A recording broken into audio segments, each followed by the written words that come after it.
अस्सलामुअलैकुम भाई। वालेकुम अस्सलाम, कैसे हो आप? मैं ठीक हूँ, तुम सुनाओ कैसे हो? सुना है आप उम्रा पर जा रहे हैं। बहन, तुमने बिल्कुल सही सुना। अल्हम्दुलिल्लाह, इस बार हम तीसरी बार उम्रा पर जा रहे हैं। तुम सुनाओ, तुम ठीक हो ना? ठीक तो हूँ, बस क्या हुआ, खुलकर बताओ। 5 महीने से मकान मालिक को किराया नहीं दिया, घर में राशन भी नहीं है, थोड़े पैसों की जरूरत थी। तुम हर वक्त पैसे ही मांगती रहती हो। अब पता लग गया कि मैं उम्रा जा रहा हूँ तो सोचा मेरे पास बहुत पैसे होंगे। हद है, फोन बंद करो, शर्म नहीं आती? अब्बू को कितनी बार कहा था कि इन लोगों में रिश्ता मत करो। इसमें बेचारी का क्या कसूर है, ये तो उसका नसीब है। हम तीसरी बार उम्रा पर जा रहे हैं, कम से कम 2 लाख खर्च आ रहा होगा। अल्लाह हमें वहाँ भी देख रहा है और यहाँ भी। अगर आप अपनी बहन की मदद करेंगे तो अल्लाह भी राजी होगा। पहले अल्लाह के बंदों को राजी करें, फिर अल्लाह राजी होगा।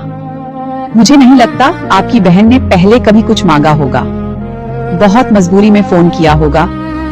तुम बिल्कुल सही कह रही हो, मैं अभी अपनी बहन को फोन करता हूँ। हेलो बहन, हम इस बार उम्रा पर नहीं जा रहे, हम तुम्हारे साथ रहेंगे और मैं तुम्हारे अकाउंट में कुछ रुपए ट्रांसफर कर रहा हूँ। तुम इससे किराया और राशन का इंतजाम कर लो।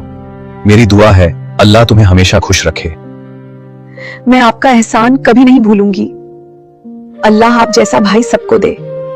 जब आपसे कोई मदद मांगे तो ये सोचें कि उसने आपसे पहले अल्लाह से मदद मांगी होगी और अल्लाह ने उसे आपके पास भेजा। अगर अल्लाह ने आपको दौलत, इज्जत और शोहरत दी है तो अपने जरूरतमंद रिश्तेदारों का ख्याल रखें।